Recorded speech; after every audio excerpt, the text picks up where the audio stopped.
Hola, soy Oscar Basabe y esto es 5 de Sociología. En esta emisión hablaremos de la educación superior y el desempleo. La educación es un tema de interés para la sociología por múltiples razones, entre ellas por la que señala Emil Durkheim, uno de los padres fundadores de la ciencia, en su clásico texto Educación y Sociología, en el que señala que cada sociedad se labra un ideal de las personas de la que debe ser tanto en el punto de vista intelectual como físico y moral. Para Durkheim, la educación es la acción ejercida por generaciones adultas sobre aquellas que no han alcanzado todavía el grado de madurez necesario para la vida social. Pero en la medida de que las sociedades van cambiando, también se va transformando el ideal de las personas. El sociólogo Talcott Parsons desciende al nivel del aula para identificar la correspondencia que se establece en la escuela como un subsistema social y la sociedad como un sistema orgánico, integrado y equilibrado por relaciones sociales.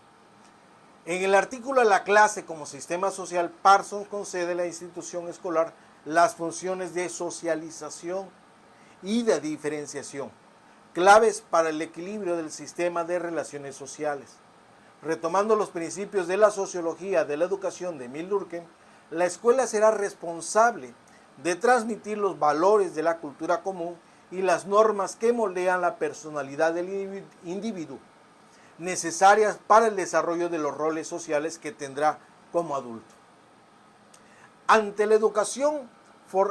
la educación formal era reservada para unas cuantas personas, todas pudientes, pero posteriormente se masificó el acceso a la educación hasta hacerla un derecho social y una obligación del Estado a proporcionarla. La educación es obligatoria y también es un derecho social. Es obligatoria la educación básica hasta la media superior, es decir, hasta el bachillerato. Posteriormente, la educación superior es un derecho social. La Declaración Universal de Derechos Humanos, el Pacto Internacional de Derechos Económicos, Sociales y Culturales y la Constitución Política de los Estados Unidos mexicanos le dan a la educación superior la importancia y piden que se garantice el acceso progresivo a esta. En México, la educación superior pública se comenzó a masificar a partir de la década de los 60, cuando podemos acceder a las universidades los hijos de los campesinos y los obreros, y con lo cual en la sociología cobra importancia el concepto de movilidad social, que se refiere a aquella persona que nace en un estrato inferior y asciende socialmente en razón de que cursó una carrera profesional, como lo señalan los sociólogos Anthony Giddens y Philip Sutton. Yo soy un ejemplo de ello. De ser hijo de una modesta comerciante del mercado de San Marcos del estado mexicano de Guerrero, gracias a mis estudios pude ascender socialmente. Sin embargo, las cosas han cambiado. Hace 40 años, quienes terminaron o aún sin concluir sus estudios profesionales pudieron obtener 2 o hasta 3 plazas laborales, sin ningún problema por la escasez de profesionistas ante el reto de la cobertura que se tenía que dar. Había más empleo que profesionistas. Ahora hay más profesionistas que empleos. Pero en la medida de que hay más cambios tecnológicos y económicos, así como la masificación de la educación profesional, surge la teoría del capital humano. Esta teoría señala que debido a que se espera que la movilidad social de la población es por oportunidades de empleo que proporciona la educación, también la educación es como cualquier otra forma de capital físico. Es decir, invertir en la educación personal busca que se proporcione una tasa de rentabilidad, es decir, cuánto puedo ganar, cuánto debo de ganar por tener mis estudios profesionales. Pero esto ha cambiado a partir de unos 20 años para acá, en el que se ha dado una serie de desajustes en la generación de profesionistas y el empleo de estos.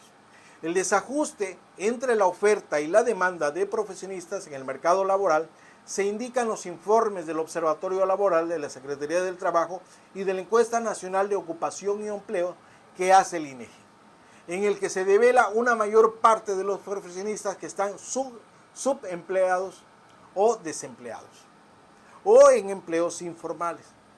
A pesar de que es un problema global, el único movimiento social en contra de esta situación fue impulsado por estudiantes de la Universidad de Coimbra, en Portugal, en el 2011, que a través de una página de Facebook llamada Generación Desesperada, convocaron a protestas que reunió unas 500,000 jóvenes estudiantes que protestaron contra las condiciones de precariedad y de desempleo que les ofrece el mercado laboral, a pesar de que se reconoce como una generación con más educación en la historia del país.